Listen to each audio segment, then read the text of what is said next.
Bu mesele toyun meselesidir. Geri çekilin. Boş laflar bunlar. Beyimizin kanına kan isteriz. Yetti gayrı bu hainlerin ettikleri.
Hainler için yaşasın cehennem.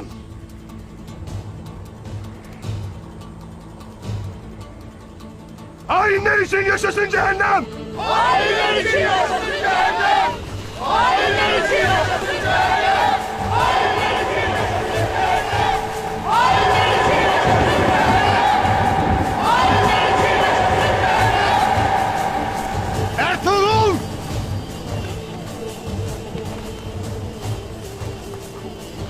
Sen bir zalimsin.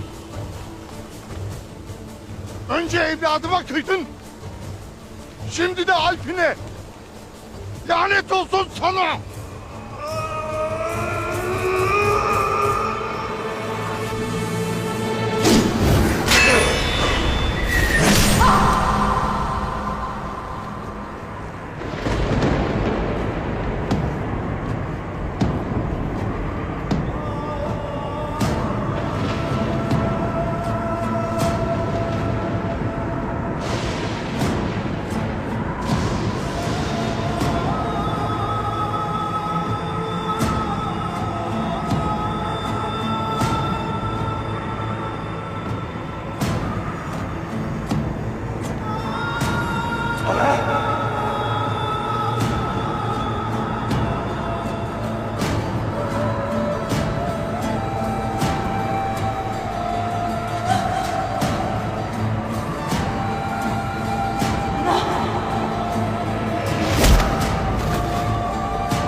Herkes akıllı olsun.